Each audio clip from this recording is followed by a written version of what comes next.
Tara here. The Bridge to Belle Island, Chapter 15.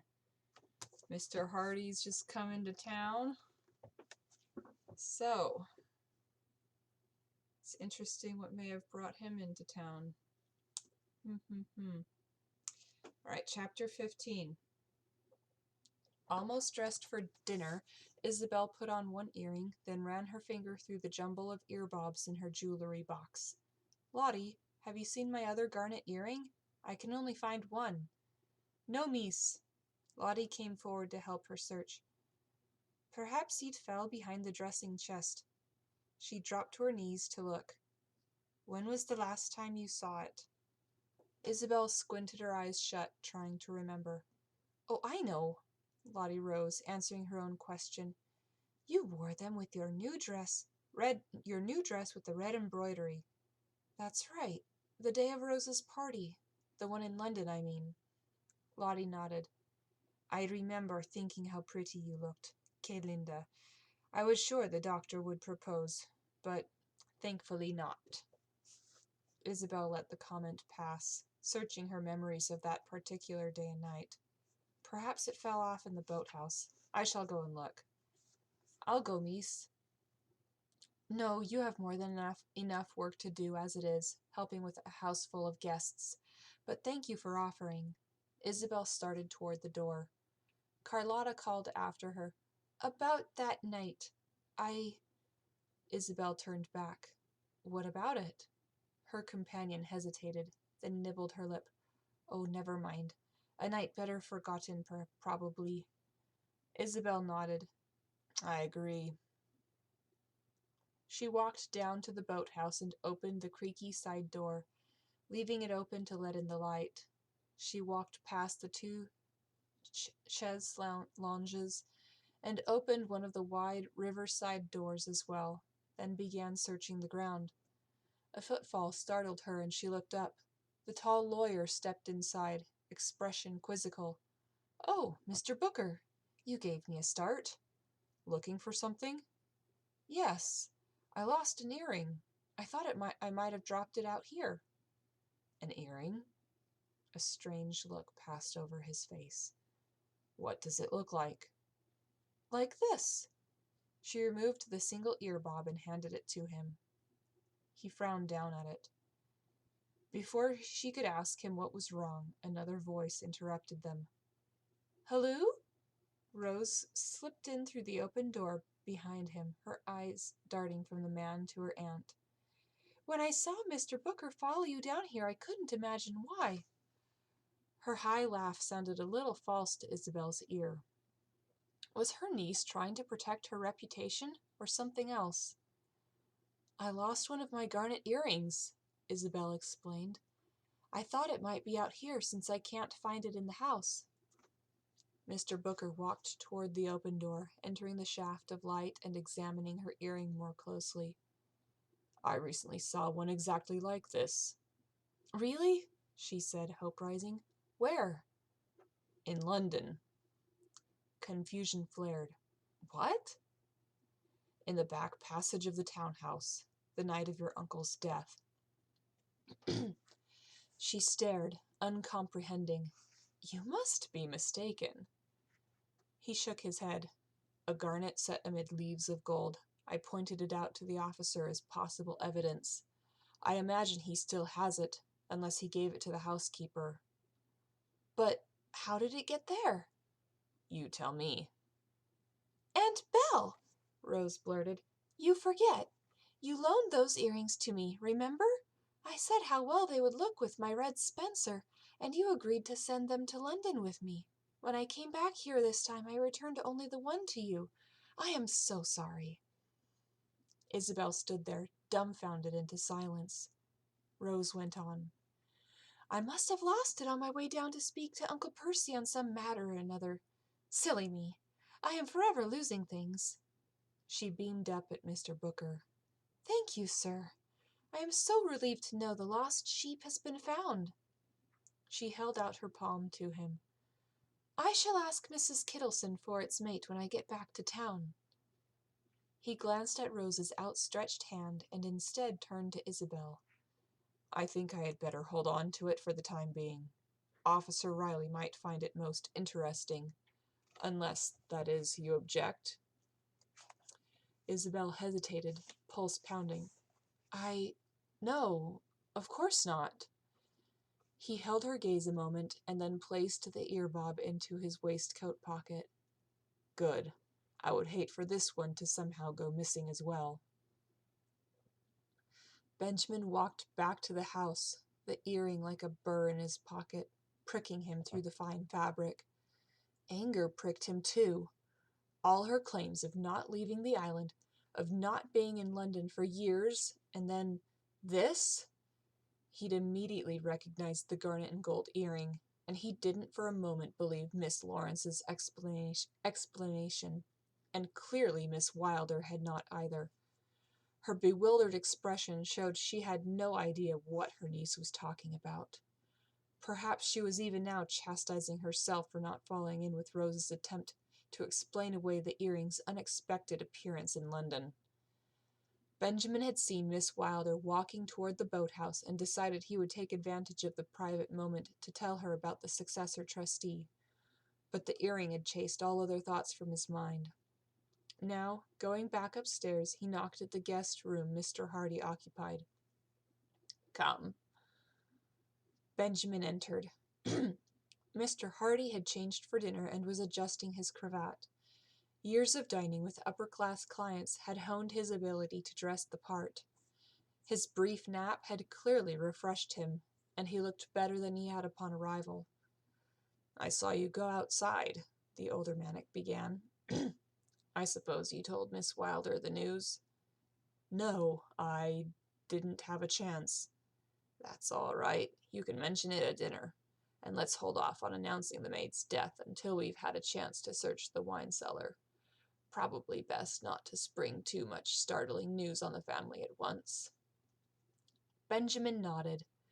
The revelation about the earring was there, coiled on his tongue, but he held it back. Why did he feel so illogically protective of Isabel Wilder? It would probably be his ruination. A short while later, Benjamin and Mr. Hardy joined the others for dinner. If their irritable expressions were any indication, Miss Lawrence and Mr. Adair did not seem pleased to find another lawyer sharing the table with them. Aware of their chilly reception, Mr. Hardy tried his best, warmest charm. "A pleasure to see you again, Miss Lawrence. Mr. Norris spoke of you often and fondly." "I doubt that, Mr. Hardy, but thank you. My aunt tells me you are here to help us get out from under the yoke of that horrid trust." "Well, I wouldn't put it quite that way, but yes, I hope to help." "Then if so, you are most welcome." Mr. Hardy glanced at Benjamin, brows high. They had decided the news would be better received from him. Benjamin cleared his throat. "Mr. Hardy brought the trust documents from London, and I have begun going through them. More to untangle, but the document did reveal the successor trustee as expected." Rose groaned and laid a hand over her aunt's. He continued, "The good news is, it is not some stranger or impersonal corporation, but Mr. Norris's old friend and my trusted mentor, Robert Hardy, senior partner of Norris, Hardy and Hunt." Adair swore under his breath. Miss Wilder looked at Mr. Hardy, wearing a hurt expression. "You did not mention this when you arrived." "Forgive me, my dear. As I told Benjamin, I only vaguely recalled being listed in the event Percival was unable to serve, and as I never thought that would happen, I had not thought about it in years." Aware of the lingering tension in the room, Benjamin said, "May I gently remind you that your own father, Miss Lawrence's grandfather, appointed Mr. Hardy?" Adair frowned. "Yes, but he also appointed Percival, who turned out to be a scoundrel." "Christopher!" Rose hissed, with a significant look at her uncle's friend. Mr. Hardy did not appear offended, however. "I understand your concern, Mr. Adair, ladies. Although I was fond of Percy, I realize he had his faults and weaknesses, which I do not share. If you want my help, Miss Wilder, I will endeavor to carry out your father's wishes in a responsible, considerate manner. But if you object, we will happily investigate options for having me replaced. He gazed earnestly at Miss Wilder, and she looked away first. It's nothing personal, Mr. Hardy. I barely know you. I only hoped to be the mistress of the estate myself. No one loves the island more than I do. I cannot argue with that. He smiled warmly at her, then looked around the table. Well, shall we leave the topic for the time being? As Mr. Booker said, many more pages and clauses to review before we know all we are dealing with. And meanwhile, our soup is growing cold. Shall we turn our attention to the first course? Everything looks delicious. Isabel managed a small smile in return. Yes, of course. Benjamin distractedly spooned his soup, his gaze now and again drawn to Christopher Adair across from him.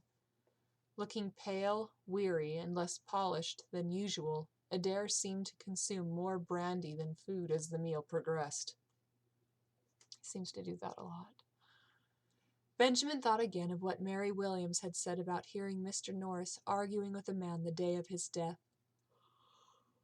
When the officer asked her who it was, he thought the maid's gaze had darted to Mr. Adair. At the time, Benjamin told himself he might have imagined it, but Mr. Hardy had noticed it too. Mary also said she'd heard a glass shatter, so she had been in the house when Mr. Norris was still alive, and perhaps even at the moment he'd been killed. Oh, if only they had asked her more questions when they'd had the chance. Adair's sullen lip curled. What are you staring at, Booker? Oh, sorry. Only remembering something. Something about me? Something Miss Williams said. Who? The housemaid in London. She said she heard Mr. Norris arguing with some fellow that day. I was wondering who it was. Whoever it was might have been the last person to see Percival Norris alive. Christopher Adair lifted a pugnacious chin. And if I remember right, she said she didn't know who the man was, which is a pity. Actually, her reply was rather ambiguous. She said, I never heard him mention a name, but she might have recognized the voice and felt duty-bound to keep quiet. The young man held his gaze, and if anything looked even paler than before. Rose looked uneasy as well, and Miss Wilder not much better. Mr. Hardy nudged Ben's shoe under the table. He was edging awfully close to the news of Miss Williams's death.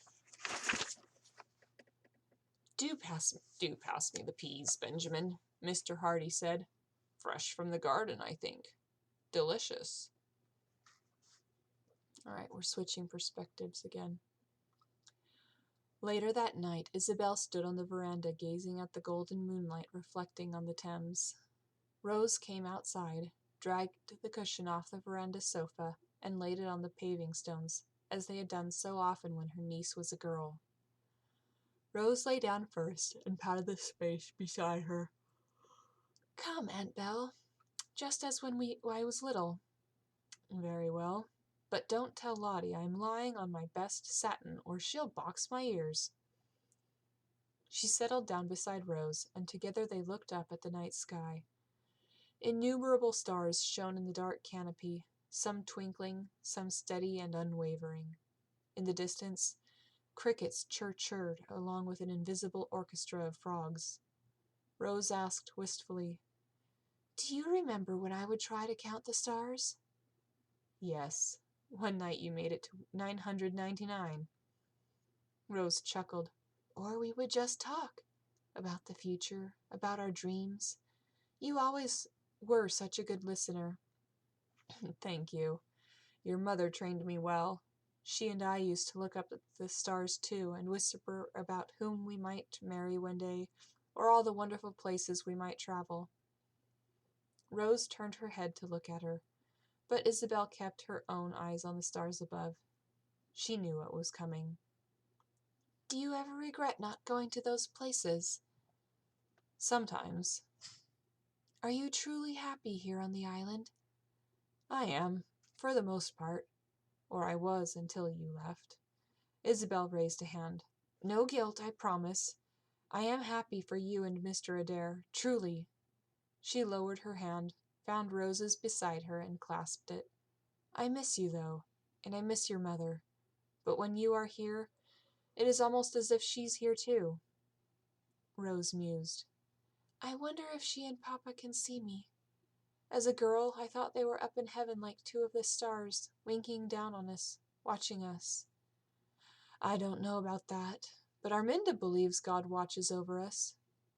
Mama and Papa taught me God was loving, but sometimes I wonder, if he is so loving, why did he take my parents from me and yours from you? Ah, the age-old question. I don't know, Isabel answered honestly. Did she believe God was loving? Perhaps. Trustworthy? No, she did not trust him with the lives of those she loved. Was that blasphemous to admit? She wanted to trust, but fear and worry all too often won out. Isabel gently changed the subject. I didn't really lend you those earrings, Rose. The girl sighed. I know, but I also know you didn't do anything wrong. I couldn't stand the way Mr. Booker was looking at you. Eyes narrowed. So suspicious. So sure he'd caught you. I had to say something to wipe that reproachful look from his face. I don't think he believed you. Rose shrugged, unconcerned. He can't prove I was not telling the truth either. Isabel didn't like that her niece could lie so easily. Perhaps not, but that still doesn't explain how that earring ended up in the London house. Rose turned on her side, head propped up on her hand. I have a theory about that. Did you not tell me those were grandmother's earrings? Yes, one of her favorite pairs. She gave them to me when I was 13. Rose nodded. So here's what I think happened. She lost one years ago while in London for the season. They were her favorites, so she asked a jeweler to make a duplicate to match the ones she lost. And all this time that lost earring has been hiding somewhere in the London house, under a carpet or cushion or in some dusty corner that has long escaped Mrs. Kittleston's notice.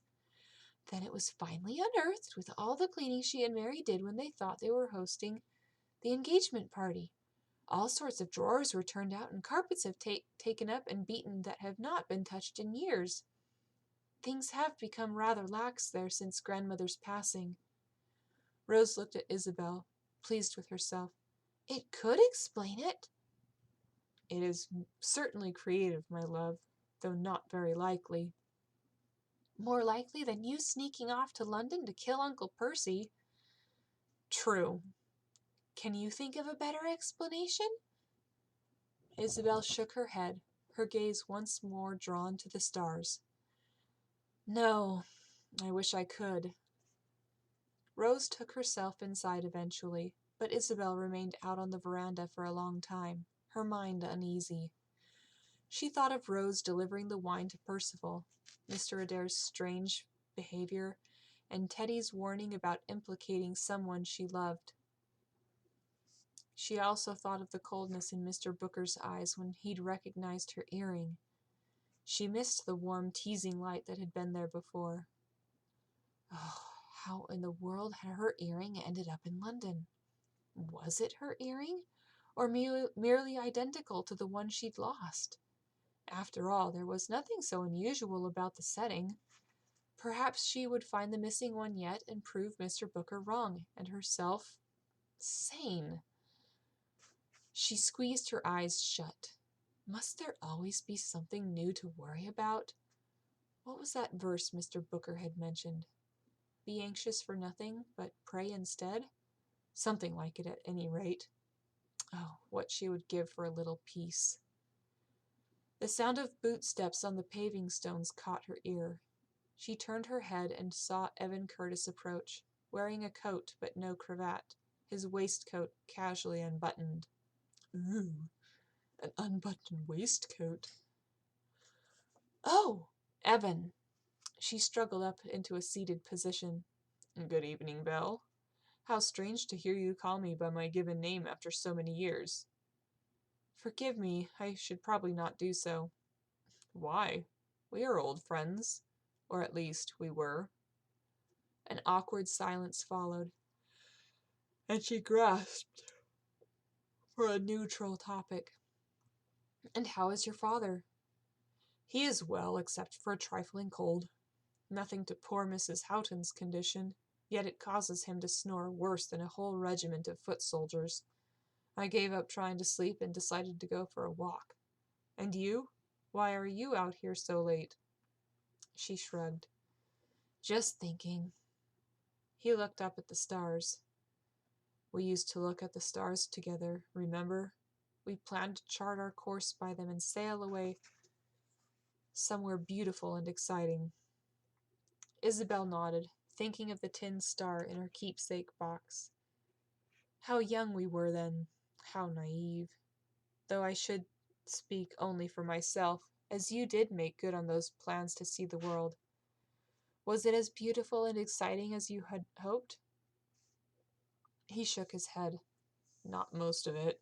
Spain and Portugal were beautiful, I suppose, but I was too busy trying to stay alive to appreciate it. I am glad you survived, though I am still surprised you came back here. Are you? Of course I came back. My father lives here. Is that the only reason? She wished the words back as soon as they slipped past her lips. How forward they must have sounded. He looked down at her, studying her face.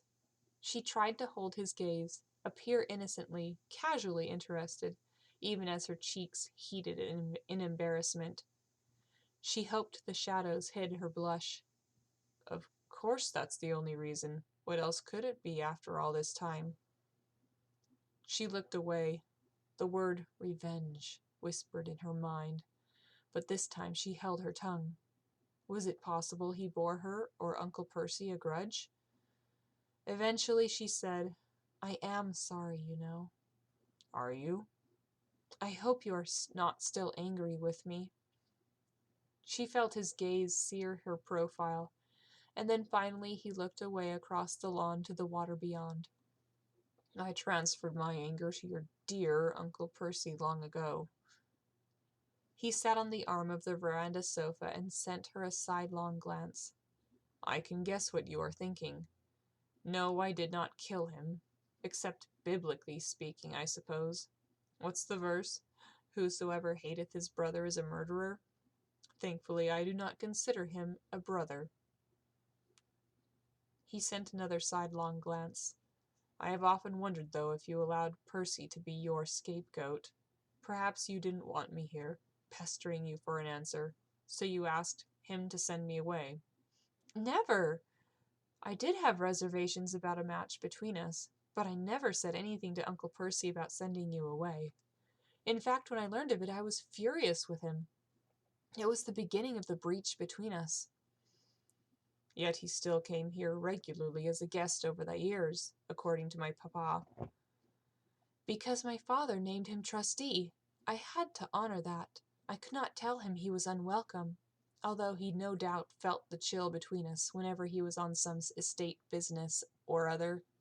And the last time he was here we argued terribly. No doubt one of the reasons I am a suspect in his murder. I can't believe you did it, though I wouldn't blame you if you had. No, I did not, though like you I certainly thought some unkind things about the man. They were quiet for several moments, then he looked at her, one brow high. You mentioned reservations. I thought you were drawn to my devilish good looks and confident, adventurous spirit. A set-down leapt to her tongue, but she glimpsed a sheen of vulnerability in his eyes, and the urge to humble him evaporated. Instead, she said, You are good-looking, as you very well know, and I always admired your confidence. But you frightened me, too. I knew you would go off to the wild unknown somewhere, and I had little desire to do the same. I have always been a homebody, even before the deaths in my family. His lips quirked.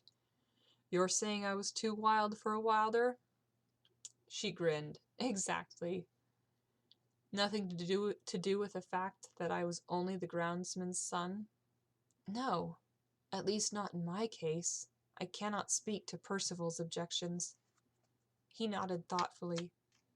I sincerely thought I would return to find you married to Theo Grant. Have you two an understanding? Have we? Isabel asked herself. No, nothing formal. His eyes glinted by moonlight. What's the fool waiting for? She shifted, feeling suddenly chilled. Teddy and I are just friends. The captain did not look convinced. Oh, Teddy got friend zoned. I think he's been in the friend zone for a while.